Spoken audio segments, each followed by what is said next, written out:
Congratulations, Teresa, your endorsement with the Australian Protectionist Party. Woohoo!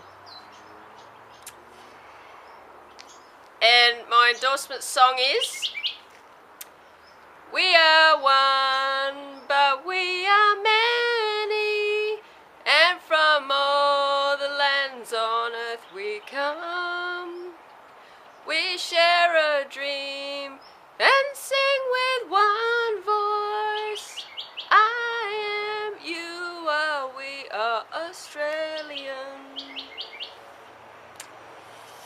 Well, I was born in Western Australia,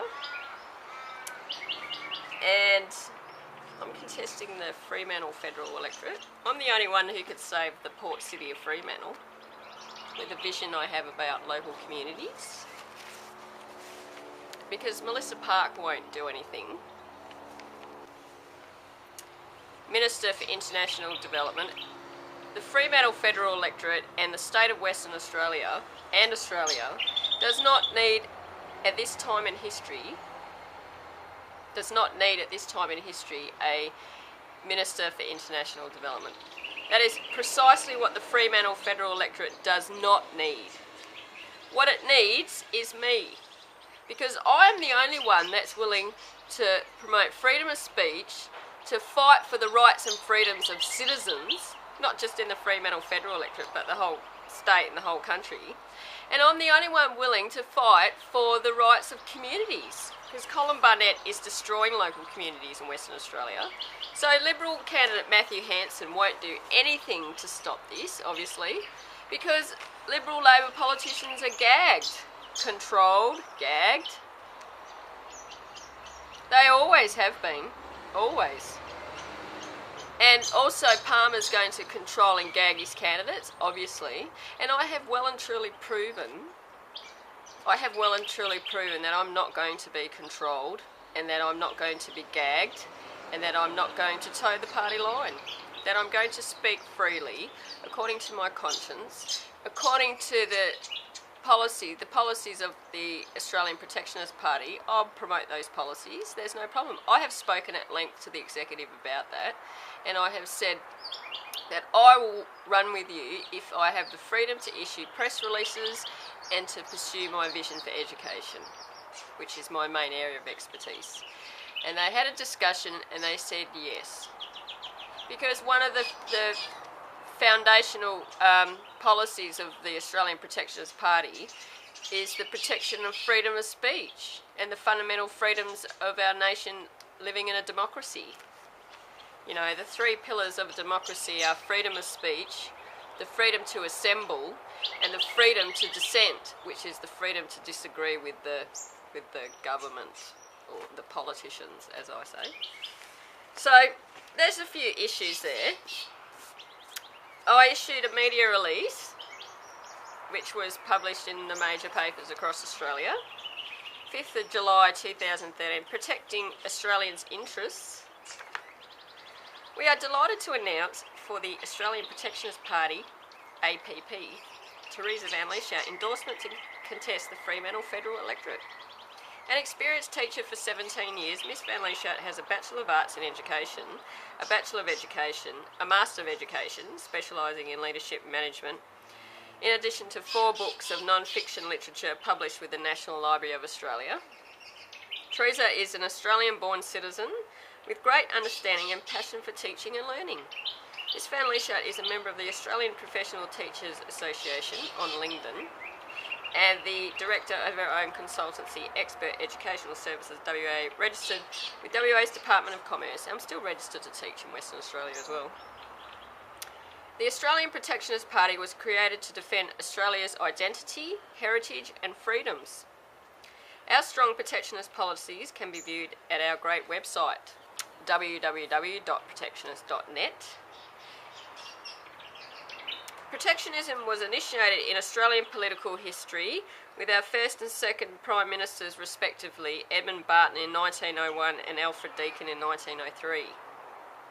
Barton and Deakin, as protectionist Prime Ministers, established several important institutions, including our Constitution, our federal and state parliamentary systems, and our judicial system, including the High Court of Australia. Historically known as the Protectionist Group, Protectionist politicians dominated federal and state parliaments in the first decade of Federation. Alfred Deakin consolidated his prime ministership 3 times, 1903 to 1904, 1905 to 1908 and 1909 to 1910.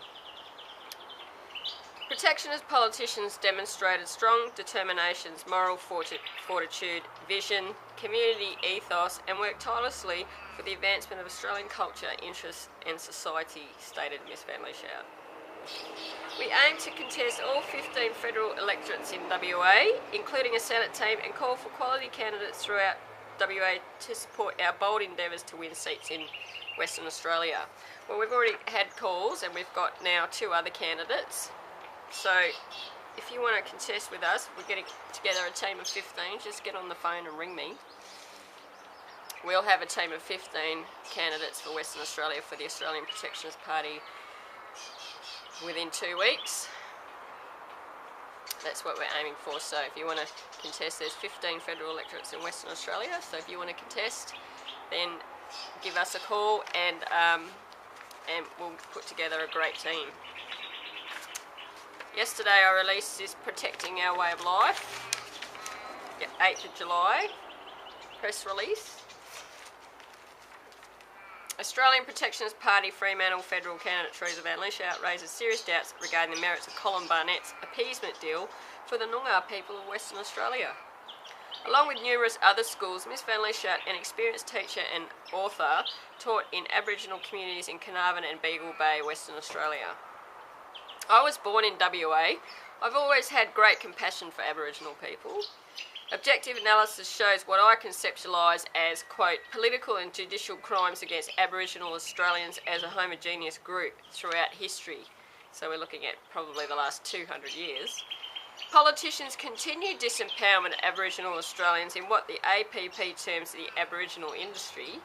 It's up to Aboriginal people, their voice and views are required to drive what they want and need for their own people, states the teacher. The most incarcerated, mistreated, murdered, raped, stolen from, undereducated, least employed, highest rates of suicide and homelessness, enslaved group in Australian society, a history of political and judicial crimes against Aboriginal people are overwhelmingly evident. Colin Barnett's appeasement deal, 350,000 hectares of land, a housing project, and 12 annual payments of $50 million. A further $10 million a year provided for administration of 6 regional corporations that might eventually receive earnings from the trust for approved social, cultural and economic programs. So who's going to control these accounts for 12 years and after? And make decisions for approved programs? The government. The government will continue to control and make decisions for the Aboriginal people. Australian-born citizens of all cultural backgrounds don't have property rights, especially with the forced amalgamation of councils. Will have even less property rights, particularly in Western Australia, and I'm the only one that can stop that, or who's willing to speak out to stop it and come up with an alternative vision for local communities, because they're going to destroy local communities. Australian-born citizens of all cultural backgrounds don't have property rights, so the government will continue to control their land as well, stated Miss Van Lieshout. Australian-born citizens, including Aboriginal people, are now all in the same position, as Liberal and Labor politicians have destroyed all of our rights, freedoms and interests. All they care about is their own greedy, selfish power and control over society. They don't care about the people. If protectionist policies are not implemented, Australia will become a third world country with a third world economy. The Aussie way of life will be destroyed. The Australian people and the Aboriginal people will continue to be controlled and oppressed by dictating Liberal Labor politicians. Or if you get Palmer's in the Parliament, well, you know, look what he did to me. He's a hypocrite. He doesn't respect freedom of speech. He doesn't respect the citizens' rights and freedoms. He doesn't talk about all these issues that I talk about. Teresa Van Lieshout is invited to join the celebration of NAIDOC Week at Notre Dame University Fremantle campus Tuesday, 9th of July, as and is delighted to be attending the event. I attended that event yesterday morning. It was a church service, and there were several speakers which I was able to meet with and talk with, and it was wonderful. And then we all had a cup of tea, so that was great. And I look forward to going to that next year. Education, the big one. That was released yesterday, 9th of July. Protecting Australians' rights to quality education. Fremantle federal candidate for the Australian Protectionist Party, Teresa is the only political candidate with the expertise, skill, intelligence and vision to fix Australia's failing education system. An experienced teacher for 17 years, Miss Lieshout has a Bachelor of Arts in Education, a Bachelor of Education, a Master of Education, specialising in leadership management, in addition to 4 books of non-fiction literature published with the National Library of Australia. Miss Lieshout is an Australian-born citizen with great understanding and passion for teaching and learning, etc., etc. I can tell you for certain, based on my research, expertise and experience in the classroom for 17 years, Labor's Gonski school funding proposals are nothing more than substandard economic proposals for federal-state funding ratios, devoid of any educational merit whatsoever, and will not fix a single problem in our education system, Miss Lieshout stated.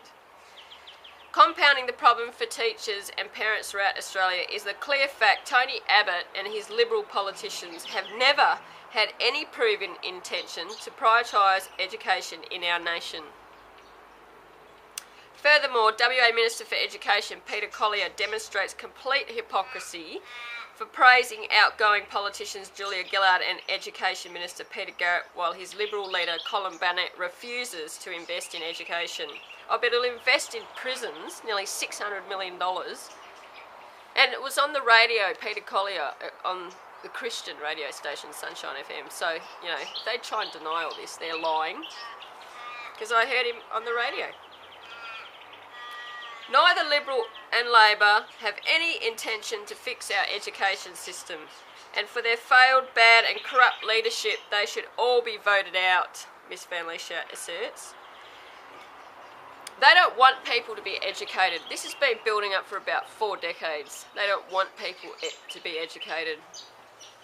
And less than 20% of children last year passed stage 2 English. That's 80% of children in Western Australia who engaged in stage 2 English, which is not tertiary level English. That's year 12. 80% failed. It's the politicians' fault. They don't want people to be educated because it maintains their power and control over society. That's why. The fact Gonski was chaired and written by a businessman, David Gonski, and not a teacher, proves it is largely without education merit. The report says the performance of Australian students has declined at all levels over the last 10 years. However, the report doesn't examine why.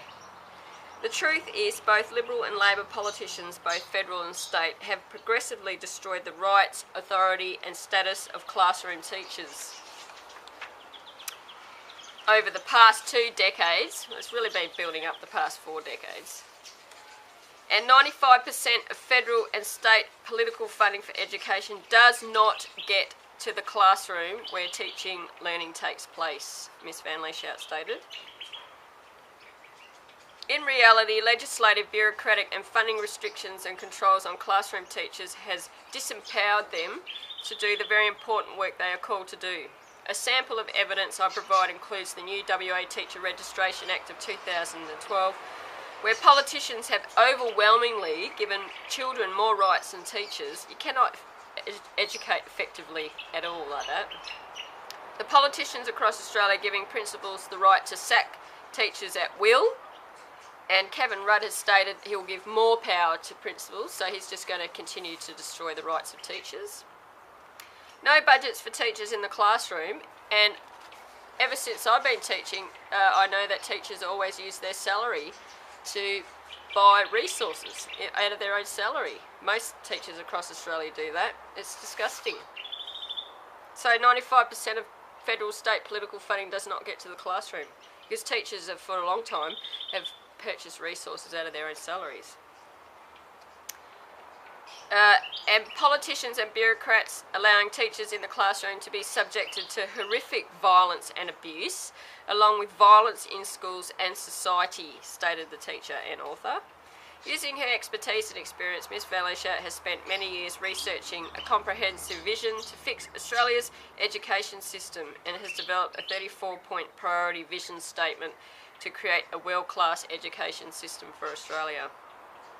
In addition to other priorities, 12 of our priorities centred on. What I did for this press release, I'll tell the public, is that I took a lot of the points, 34-point vision statement, which I'm pursuing, and this party is allowing me to do this, and the Australian Protectionist Party, and I consolidated a lot of those 34 points into 12 main points. So there are other aspects to the vision, but these are the main what I believe to be the most important factors to fix Australia's education system. Number 1, record levels of federal and state political funding into the classroom for primary, secondary and tertiary education, where teaching and learning takes place.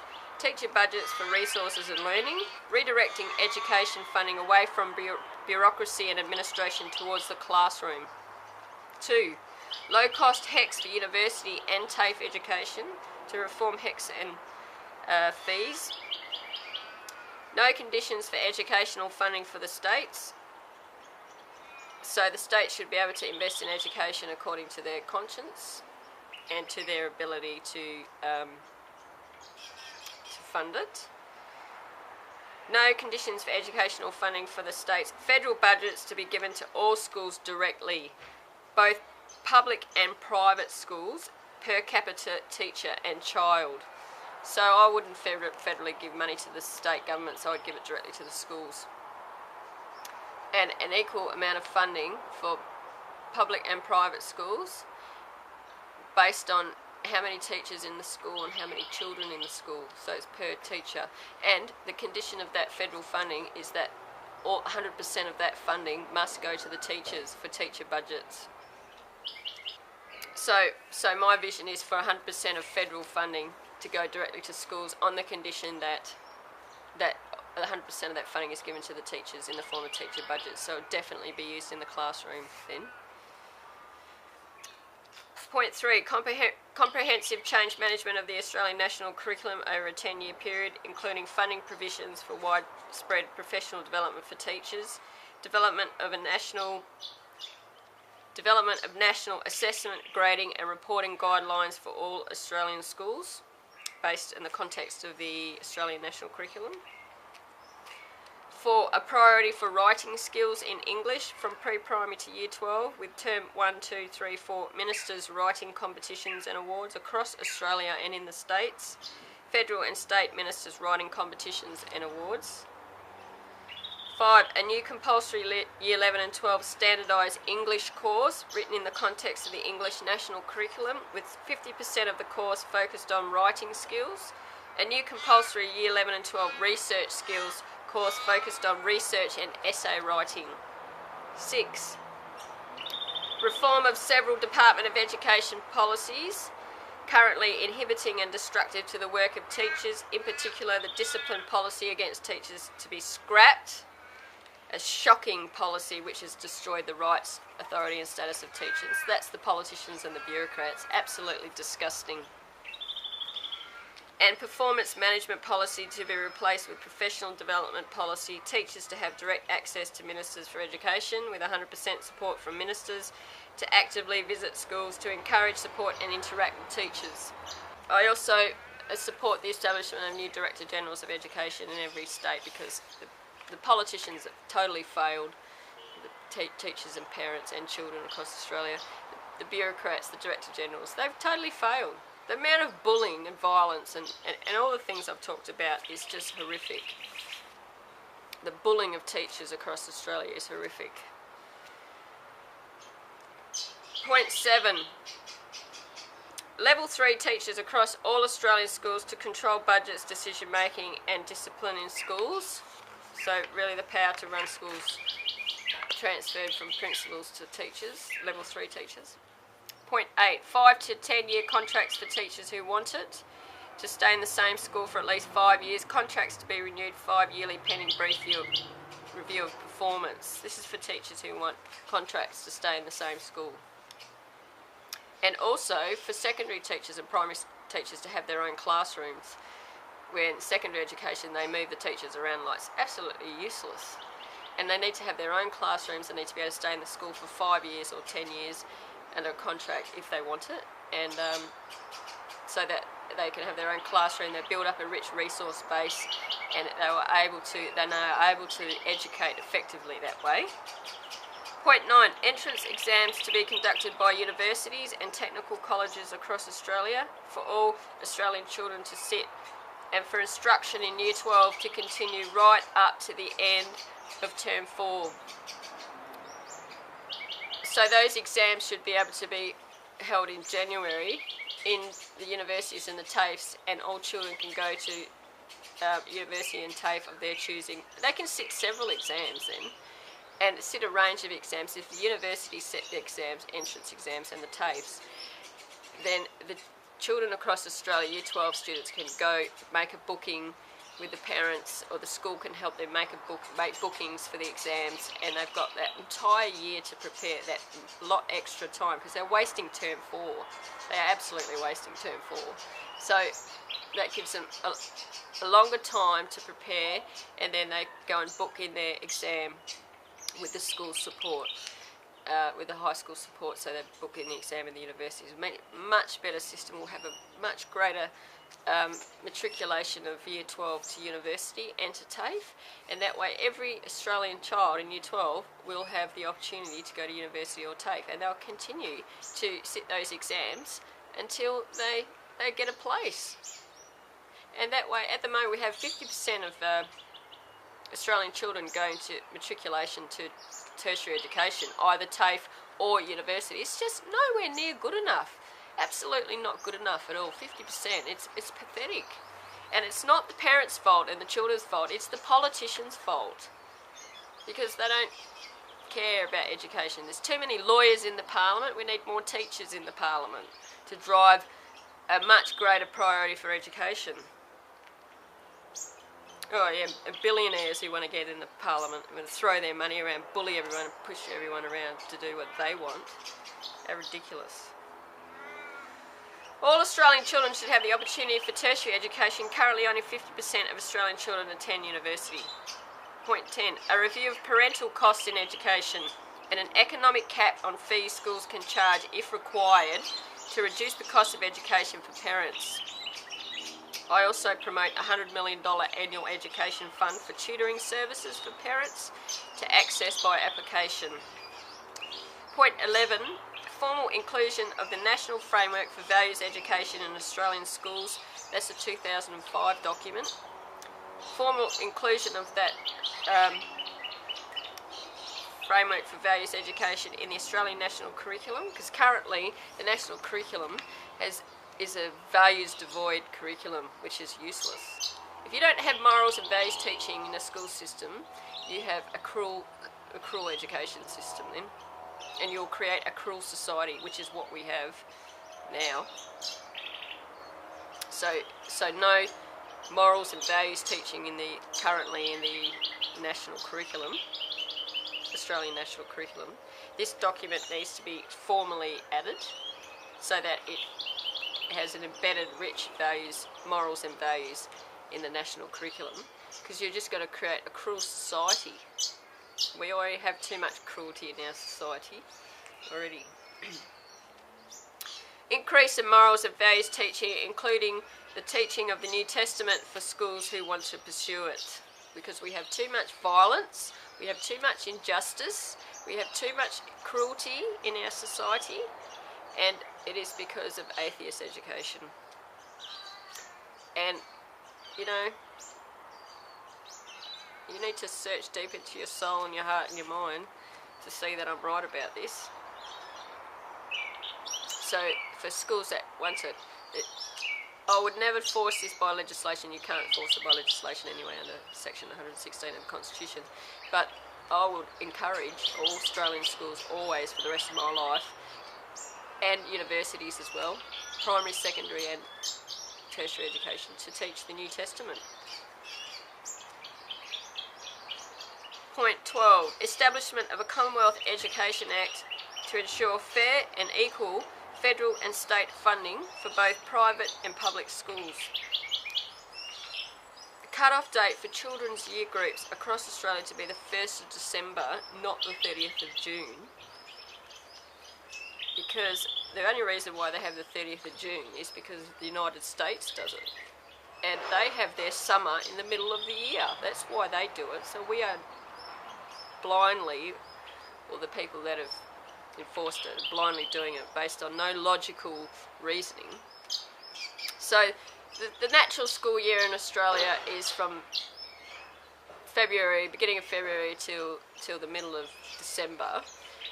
And our summer holidays are at the end of the year, December, January. So the cut-off time should be the 1st of December for age groups. So it's a natural progression. It's in line with the age configuration then of the classroom is in line with the natural status of the year, of the school year. So it needs to be the 1st of December, and it needs to be changed because we don't have our summer in the middle of the year like the United States or Western Europe, and that's why they've done it. So it's kind of a globalist thing what they've done. So it needs to be the 1st of December. That's the natural year in Australia. That's the natural school year, and then the school summer holidays are naturally at the end of the year, December, January. So children that turn 6 after the 1st of December would go into grade 1 the following year. Children that turn 6 after the 1st of December would go into grade 1 the following year.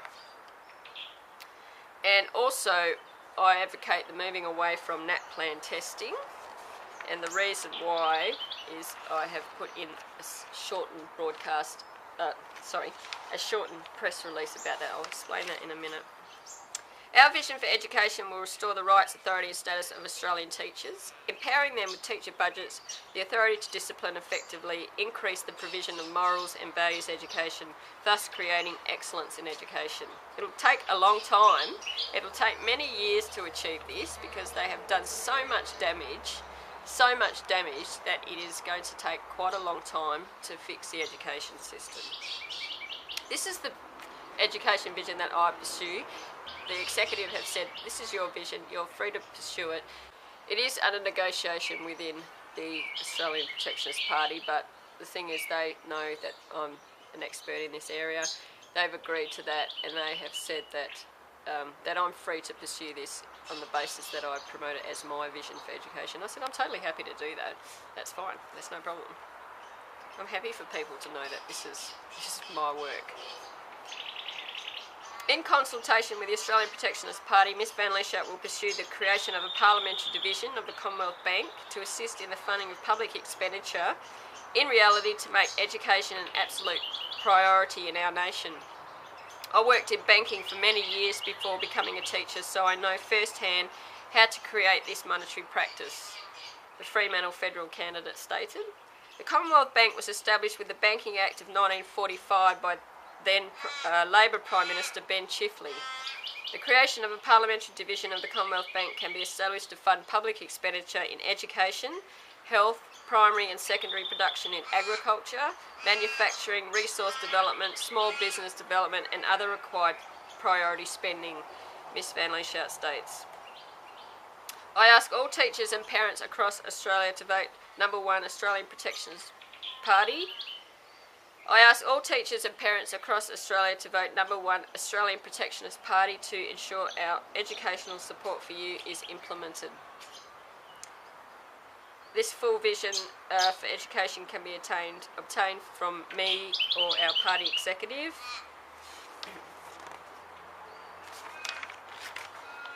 And the shorthand of the one-page press release I did on education has some additional information. Bits that I added in the one-page press release are: our vision for education will restore the rights, authority, status of Australian teachers, empowering them with teacher budgets, the authority to discipline effectively, increase the provision of morals and values education, thus creating excellence in education. We will focus on classroom instruction and move away from NAPLAN testing, a political productivity-driven testing scheme with few educational benefits from classroom teachers' perspective. Politicians have forced teaching to the test, NAPLAN testing, for entire term 1 and half of term 2. It's one of the primary reasons Australian children can't read, write and engage mathematics effectively, stated the teacher and author. Because the politicians have forced it on the teachers, particularly the primary school teachers. They have forced the whole of term 1 to do NAPLAN and half of term 2, and so it's just teaching to the test. There's really very little educational benefit to it. Finland has one of the greatest education systems in the world. They have no national testing. Children start school at the age of 6 and they treat their teachers like gods. We also have the UK's Cambridge Review, one of the largest, most comprehensive studies of primary education ever conducted in the Western world. That review overwhelmingly concluded national testing does not improve educational standards, stated Ms. Van Lieshout. And you can obtain our full vision for education from me or our party executive. So they're the main issues. If you want to talk to me, call me directly. You can ring me and have a chat, or come and have a cup of tea with me. It's better as well.